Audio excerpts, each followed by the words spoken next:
امینیہ T V کے ناظرین السلام علیکم۔ ناظرین کرام، اللہ تعالیٰ نے حضرت یوسف علیہ السلام کے قصے کو احسن القصص یعنی تمام قصوں میں سے سب سے اچھا قصہ فرمایا ہے۔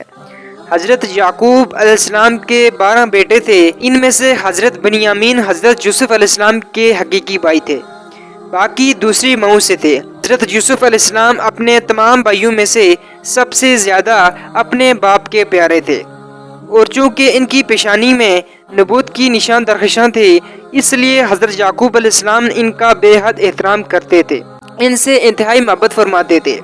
7 برس کی عمر میں حضرت یوسف علیہ السلام نے یہ خواب دیکھا کہ 11 ستارے اور چاند سورج ان کو سجدہ کر رہے ہیں۔ حضرت یوسف علیہ السلام نے جب اپنا خواب اپنے والد محترم کو سنایا تو حضرت یعقوب علیہ السلام نے آپ کو منع فرمایا کہ پیارے بیٹے، خبردار تم اپنا یہ خواب اپنے بھائیوں سے مت بیان کرنا، ورنہ وہ لوگ تم سے حسد میں تمہارے خلاف کوئی چال چل دیں گے۔ ناظرین، اس سے پہلے اگر آپ ہمارے چینل پہ نئے ہیں تو ہمارے چینل کو سبسکرائب کیجیے، بیل آئیکن کے بٹن کو پریس کیجیے۔ چنانچہ ایسا ہی ہوا کہ ان کے بھائیوں کو ان پر حسد ہونے لگا، یہاں تک کہ سب بھائیوں نے آپس میں مشورہ کیا کہ ان کو کسی طرح گھر سے نکال جا کر جنگل کے کنویں میں ڈال دیا جائے۔ اس منصوبے کی تکمیل کے لیے سب بھائی جمع ہوئے اور حضرت یعقوب علیہ السلام کے پاس گئے اور بہت اصرار کر کے شکار و تفریح کا بہانہ بنا کر ان کو گھر سے کندھوں پر بٹھا کے چلے، لیکن جنگل میں پہنچ کر دشمنی کے جوش میں ان کو زمین پر پٹخ دیا اور سب نے بہت زیادہ مارا۔ پھر ان کا کرتا اتار کر اور ہاتھ پاؤں باندھ کر ایک گہرے آندھے کنویں میں گرا دیا۔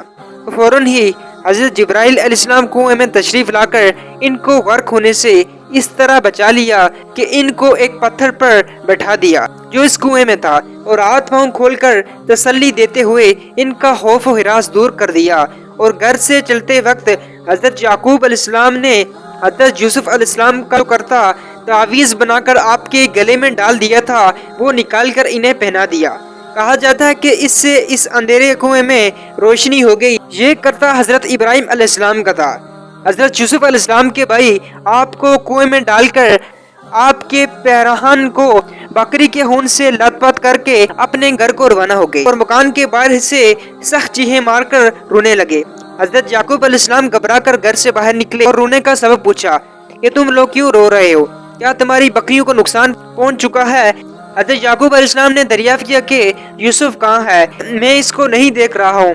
تو بھائیوں نے روتے ہوئے کہا کہ ہم کھیلتے ہوئے دور نکل گئے تھے اور یوسف علیہ السلام کو اپنے سامان کے پاس بٹھا دیا تو ایک بھیڑیا آیا اور بھائی کو کھا گیا۔ یہ ان کا کرتا ہے۔ حضرت یعقوب علیہ السلام نے اشک بار ہو کر اپنے نور نظر کے کرتے کو جب ہاتھ میں لے کر غور سے دیکھا تو دیکھتے ہیں کہ کرتا بالکل سلامت ہے، کرتا کہیں سے بھی پھٹا نہیں ہے۔ ان لوگوں نے کرتے میں خون تو لگا لیا تھا لیکن پھاڑنا بھول گئے تھے۔ آپ ان لوگوں کے مکر اور جھوٹ کو بھانپ گئے اور فرمایا کہ بڑا ہوشیار اور سیانہ بھیڑیا تھا کہ میرے یوسف کو تو پھاڑ گیا مگر اس کے کرتے کو ایک ذرا سی خراش بھی نہ آئی۔ تو آپ نے صاف صاف فرمایا کہ یہ سب تم لوگوں کی کارستانی ہے اور مکر و فریب ہے۔ پھر آپ نے دکھے دل اور درد بھری آواز میں فرمایا کہ اب تو میرے لیے صبر ہی بہتر ہے، اور جو باتیں تم بنا رہے ہو ان پر اللہ ہی کی مدد درکار ہے۔ حضرت یوسف علیہ السلام 3 دن تک اس کنویں میں تشریف فرمائے۔ یہ کنواں کھارا تھا مگر آپ کی برکت سے اس کا پانی بہت ہی شیریں اور میٹھا ہو گیا۔ اتفاق سے ایک قافلہ مدینے سے مصر جا رہا تھا، جب اس قافلے کا ایک آدمی جس کا نام مالک بن ظہیر خزانی تھا پانی بھرنے کے لیے آیا۔ کنویں میں ڈول ڈالا تو حضرت یوسف علیہ السلام ڈول پکڑ کر لٹک گئے۔ مالک بن ظہیر نے ڈول کو کھینچا تو آپ کنویں سے باہر نکل آئے۔ جب اس نے آپ کی حسن و جمال کو دیکھا تو اپنے ساتھیوں کو خوشخبری سنانے لگا۔ حضرت یوسف علیہ السلام کے بھائی جو اس جنگل میں روزانہ بکریاں چرایا کرتے تھے، روزانہ کنویں میں جھانک جھانک کر دیکھا کرتے تھے، جب ان کو آپ کو کنویں میں نہیں دیکھا تو تلاش کرتے ہوئے قافلے کے پاس جا پہنچے اور آپ کو دیکھتے ہی کہنے لگے یہ تو ہمارا بھاگا ہوا غلام ہے جو بالکل ہی ناکارہ اور نافرمان ہے۔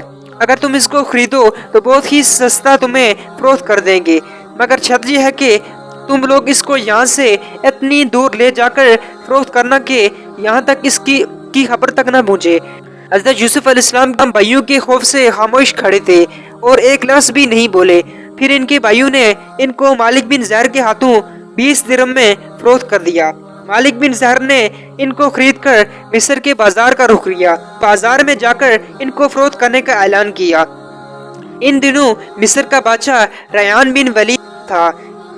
جب عزیز مصر کو معلوم ہوا کہ بازار مصر میں ایک بہت ہی خوبصورت غلام فروخت کے لیے لایا گیا ہے اور لوگ اس کی خریداری کے لیے بڑی بڑی رقمیں لے کر بازار میں جمع ہوں گے، تو عزیز مصر نے حضرت یوسف علیہ السلام کے وزن کے برابر سونا چاندی دے کر خرید لیا اور گھر لے جا کر اپنی بیوی زلیخا سے کہا، اس غلام کو نہایت ہی اعزاز و اکرام کے ساتھ رکھو۔ اس وقت آپ کی عمر 13 یا 17 برس تھی۔ زلیخا حضرت یوسف علیہ السلام کی حسن کی دیوانی ہو گئی۔ ایک دن خوب بناؤ سنگار کر کے تمام دروازوں کو بند کر دیا اور حضرت یوسف علیہ السلام کو تنہائی میں لبانے لگی۔ آپ نے معاذ اللہ کہا اور فرمایا کہ میں اپنے مالک عزیز مصر کے احسان کو فراموش کر کے ہرگز اس کے ساتھ کوئی خیانت نہیں کر سکتا۔ پھر جب خود زلیخا نے آپ کی طرف لپکی تو آپ بھاگ گئے اور زلیخا نے دوڑ کر پیچھے سے آپ کے کپڑے پھاڑ دیے جو پھٹ گئے اور آپ کے پیچھے زلیخا دوڑتی ہوئی صد دروازے پر پہنچ گئی۔ اتفاق سے ٹھیک اسی حال میں عزیز مصر مکان میں داخل ہوا اور دونوں کو دوڑتے ہوئے دیکھا۔ اس وقت زلیخا نے بکاری کی اور فوراً بولی، اس غلام کی سزا یہ ہے کہ اس کو جیل خانہ بھیج دیا جائے یا اور کوئی دوسری سزا دی جائے، کیونکہ اس نے تمہاری گھر والی کے ساتھ برائی کا ارادہ کیا۔ حضرت یوسف علیہ السلام نے فرمایا، عزیز مصر یہ بالکل غلط بیانی کر رہی ہے، اس نے خود مجھے لبایا اور میں اس سے بچنے کے لیے بھاگا تو اس نے میرا پیچھا کیا۔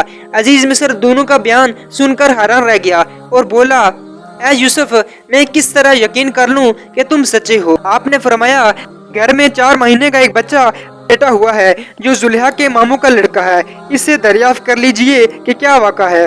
عزیز مصر نے کہا، بھلا 4 ماہ کا بچہ کیا جانے اور وہ کیسے بولے گا؟ آپ نے فرمایا، اللہ اس کو ضرور میری بے گناہی کی شہادت دینے کی قدرت عطا فرمائے گا، کیونکہ میں بے قصور ہوں۔ چنانچہ عزیز مصر نے جب اس بچے سے پوچھا تو اس بچے نے بآواز بلند زبان میں کہا، اگر یوسف کی قمیض سامنے کی طرف پھٹی ہوئی ہے تو وہ عورت سچ کہتی ہے، اگر یوسف کی قمیض پیچھے کی طرف سے پھٹی ہے تو یہ عورت جھوٹ بولتی ہے اور یہ سچے ہیں۔